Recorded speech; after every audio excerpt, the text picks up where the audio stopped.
Every year, um, billions of dollars are just poured into the weight loss industry. I mean, we are talking about this massive global machine. Oh, absolutely. It's huge. Yeah, pumping out, complex diet apps, these hyper-specific supplement stacks, meal delivery services, and like programs that require you to weigh your food down to the gram. Right. Literally the exact gram. Exactly. And yet, despite all of this endless innovation and, well, spending, the success rate for long-term weight loss is incredibly low.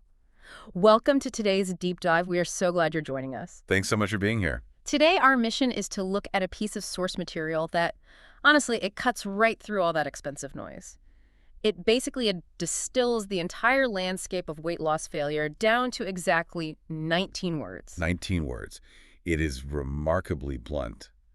And to be honest, a little frustrating in its simplicity. Frustrating is definitely the right word, because when we pulled our sources for you today, what we found in this text, it isn't some secret formula. No, not at all. It's something you probably already know.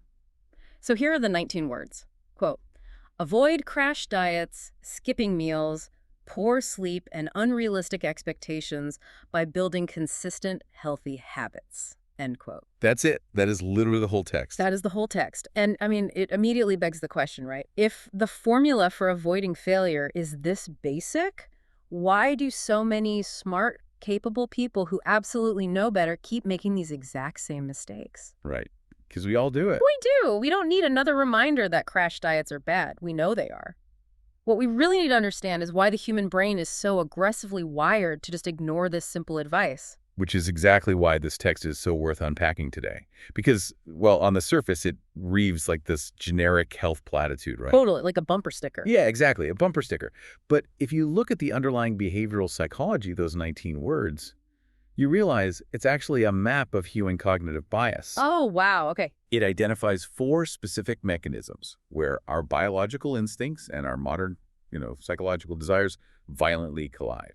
And then it offers the only structural defense against that collision. Well, let's get right into that first collision then. The text starts by warning us against the active things we do to try and force our bodies to change. So, quote, crash diets and skipping meals. Right, the physical, conscious interventions, the things we choose to do. Now, everyone listening knows a crash diet isn't a good long-term plan, but I want to push back a little on the idea of skipping meals. Okay, let's hear it. Because I think this is where the logic gets really tricky for a lot of us. Isn't weight loss at its most fundamental level just an equation? Like calories in versus calories out. The classic equation. Right. If my goal is to be in a caloric deficit and I intentionally skip lunch to save, 500 calories, the math says I should lose weight. Why is the text condemning skipping meals as a fundamental mistake and grouping it right alongside extreme crash diets? It's the ultimate trap, honestly. And it stems from a fundamental misunderstanding of how the human body actually processes energy. How so? Well, you're looking at the body like it's a calculator, but it's actually a highly sensitive chemistry lab. A chemistry lab, okay. Yeah. When you view weight loss as simple math, the whole calories in, calories out model, you're assuming that your body's energy expenditure just remains static regardless of what you do. But it doesn't. Okay, so what is actually happening when I skip that meal to save those 500 calories? When you skip a meal or when you drastically cut your intake on a crash diet, you aren't just altering the calories inside of the ledger. You are sending a distinct biological signal to your brain. A signal that says what, exactly? Evolutionary biology dictates that a sudden lack of food means one thing: famine. Oh, wow. So the body panics. Exactly. Your body's survival mechanism kicks right in. It actively slows down your metabolic rate to conserve energy. It alters your thyroid function. Really? Just from skipping a meal? Over time, yes, the restriction adds up. It literally starts breaking down muscle tissue for quick energy while aggressively hoarding your fat stores. Because, biologically, fat is the most efficient survival fuel. It kind of makes me think of a company trying to balance its budget by doing a massive sudden layoff. Oh, I love that analogy. That is a brilliant way to look at it. Think about it, right? A company fires half its staff on a Tuesday. If you look at the accounting ledger on Wednesday, the company looks incredibly profitable because the payroll expenses just vanished. Right. It looks like simple math. Exactly. You cut costs, you have more money. But by Friday, no one is answering the phones, the products aren't shipping, the entire operational system is just collapsing, and the company is essentially bankrupt. Yes, exactly. The short-term mathematical gain creates a systemic operational failure. When you try to force the body's hand through deprivation, whether it's a massive overhaul like a crash diet or just a localized restriction like skipping a meal, you are basically firing the staff. Wow, that makes so much sense. You are compromising the very metabolic machinery you need to actually sustain energy and burn fat. So the text calls these things mistakes, not just because they're hard to stick to, but because they actively trigger a physiological rebellion. Precisely. They give you the illusion of control, like skipping a meal feels powerful in the moment. You feel disciplined. Yeah, you feel like you're winning the math game. Right. But biologically, you are just winding up a spring. You're spiking your hunger hormones and suppressing your satiety hormones. This ensures that when you finally do eat, your brain will drive you to overconsume, usually craving the most calorie-dense, sugary food available. Which perfectly sets up the next trap in our text, actually. We have this active sabotage, the diets, the skipped meals, the attempts to hack the math. But then the source material throws a massive curveball. It really does. It places something almost entirely passive right in the middle of this battlefield. It says we must avoid poor sleep. This is where we shift from the body's panic state to its recovery state. And it's fascinating because it forces us to look beyond the plate. But let's be real here. Putting poor sleep on the exact same level of danger as an extreme crash diet feels, well, a little dramatic to the average person. It definitely sounds extreme at first. Right, because I can clearly see how starving myself ruins my metabolism. But if I'm just running on 5 hours of sleep because I have a super busy week at work, how is that a primary threat to my physical health goals? It comes back to that chemistry lab we were just talking about. Sleep isn't just a period of inactivity. It is a highly active metabolic and hormonal reset. Okay, so it's doing work while we're out. A lot of work. When you have poor sleep, you don't just feel tired. You fundamentally alter your endocrinology. Break that down for us. What is actually happening hormonally when we don't sleep? Well, there are two key hormones that dictate your appetite. Ghrelin, which signals hunger, and leptin, which signals that you are full. Okay, ghrelin is hunger, leptin is fullness. Got it. Just one night of poor sleep causes your ghrelin levels to spike and your leptin levels to plummet. Wow, just one night. Just one night. Your body is physically screaming for calories to replace the energy it didn't get from resting. And on top of that, your cortisol levels, your stress hormones shoot through the roof. And cortisol is notorious for promoting fat storage, right? Particularly around the midsection. Exactly. Elevated cortisol also causes insulin resistance.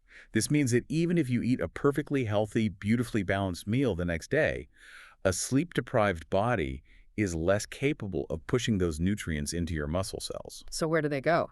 It's much more likely to just store them as fat. Wow. So going back to our metaphors, if eating healthy is like putting premium top-tier gas into a car, poor sleep is like trying to drive that car with a completely cracked radiator. That is it right there. Perfect. I mean, you can pour the absolute best, most expensive fuel into the tank, and you can map out the perfect route, but if the cooling system is shattered, the engine is going to overheat and shut down within 3 miles. It doesn't matter how good the fuel is if the foundational operating system is broken.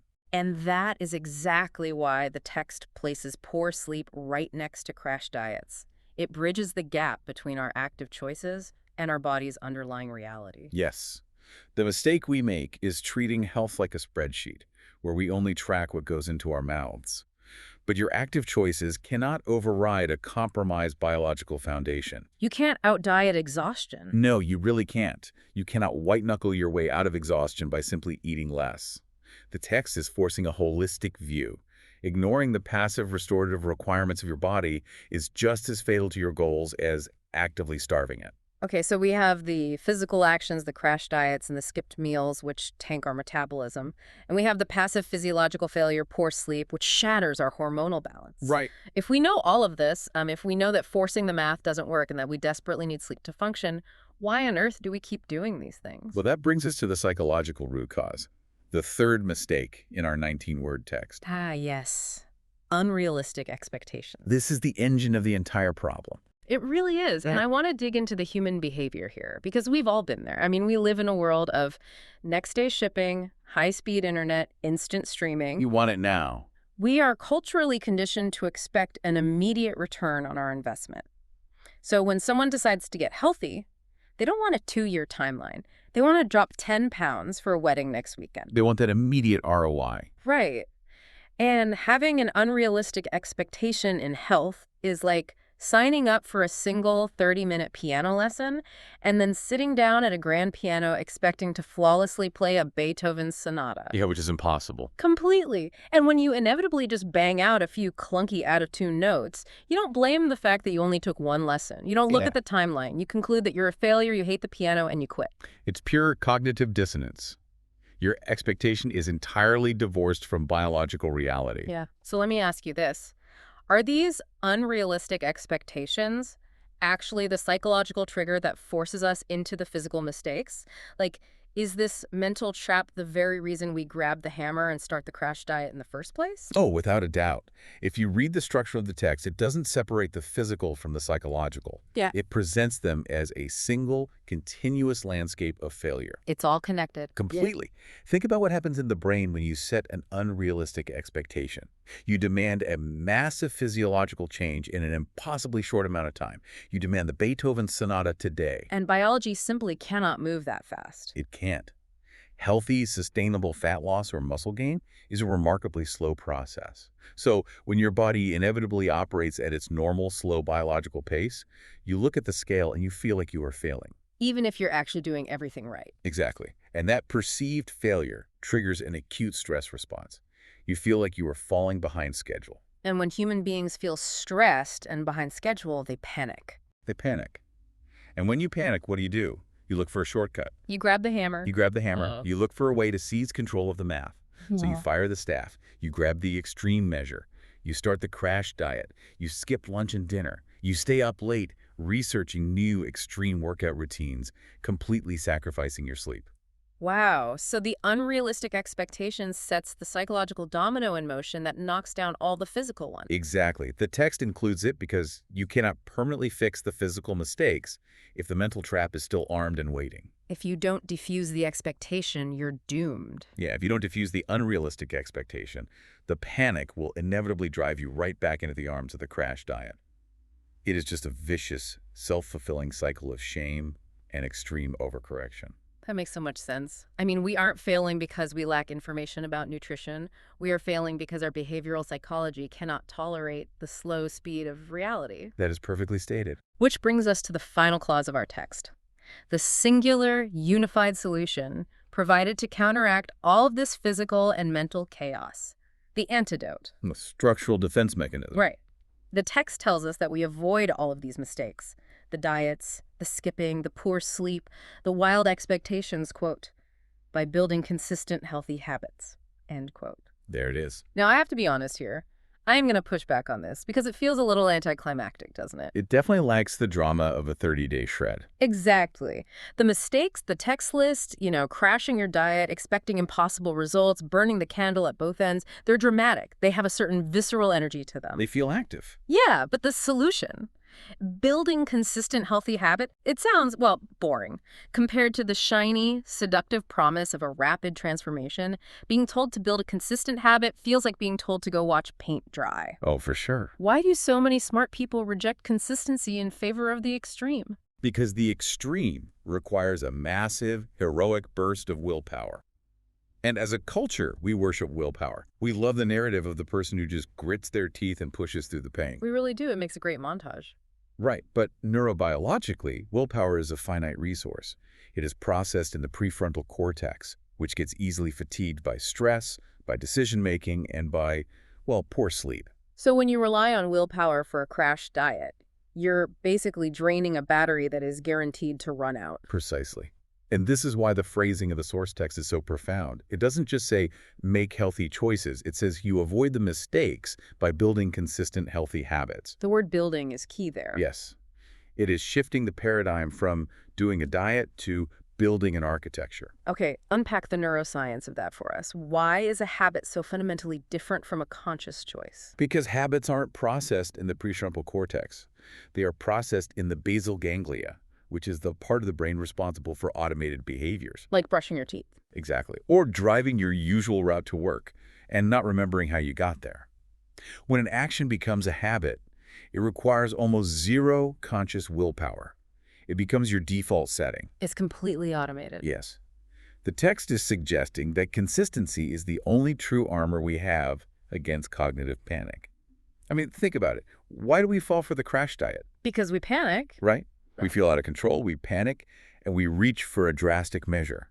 But if eating a balanced meal and going to bed at 10 p.m. is a deep-seated habit, you don't panic. You don't have to white-knuckle your decisions every single day. Because you aren't making a decision anymore. Exactly. You Yeah. don't suffer from decision fatigue because the decision has already been made by your routine. So the consistency isn't just the slow, boring cure for weight loss. It's actually the neurological cure for the panic that ruins the weight loss. Exactly. The habit is the shield against the unrealistic expectation. When consistency is the bedrock of your day, you begin to learn the actual slow rhythm of progress. You give biology the time it needs. Yes. You start to see how your body actually responds over months, not days. And that lived experience destroys the fantasy of the overnight success. That is so powerful. The text isn't just telling us what to eat. It's providing a behavioral blueprint for survival in an environment that is perfectly designed to make us panic and fail. It's not about enduring extreme deprivation at all, is it? It's about building a psychological and physical fortress so you don't even have to fight that battle in the first place. You don't need a massive burst of motivation if you have a solid foundation. It changes the entire approach from self-punishment to self-preservation. As we bring this deep dive in for a landing, let's just summarize the mechanisms we've unpacked for you today. We started with 19 words that looked like simple, perhaps even overly basic advice. Very basic. But by looking at the science and psychology behind them, the truth becomes undeniable. Successful health management isn't about finding the perfect mathematical equation to hack your body. No, not at all. It is entirely about navigating away from 4 distinct physiological and mental traps. Right. Starting with the active metabolic sabotage of crash diets and skipped meals, which basically force the body into starvation mode. Then, the passive hormonal failure of poor sleep, which shatters the engine of your metabolism. And, of course, the psychological trap of unrealistic expectations, which is the very thing that triggers the panic in the first place. And the way you survive this landscape isn't by trying harder or punishing yourself more. It's by automating your defenses. It's about anchoring yourself in the quiet, steady, neurological bedrock of consistent, healthy habits. Trading the exhaustion of willpower for the power of routine. Exactly. So I want to turn this over to you, the listener. Think about your own behavior patterns. When that inevitable wave of cultural pressure hits you, when you want that immediate ROI and you start feeling like you're behind schedule, which of these traps are you most likely to fall into? It's an important question to ask yourself. It really is. Do you reach for the illusion of control and fire the staff, attempting to outmath your biology by skipping meals? Do you ignore your sleep, trying to drive the car with a cracked radiator? Or do you sit down at the piano expecting to play Beethoven on day one? Setting yourself up for the psychological panic that ruins everything else. Identifying your specific vulnerability, knowing your own cognitive bias, is the very first step in building the specific habit required to defend against it. You really have to map your own mind before you can effectively change your body. Absolutely. And as we leave you today, I want to give you one final thought to mull over on your own time. We spend so much energy worrying about macronutrients, workout programming, and the physical actions of health. But if the ultimate solution to avoiding all these biological mistakes is building consistent, healthy habits to automate our defenses, Right. does that mean true success in our health is ultimately defined by rewiring our psychology and managing our stress before we ever even attempt to change our physical routine? That is something to think about. It really is. Until next time, keep diving deep.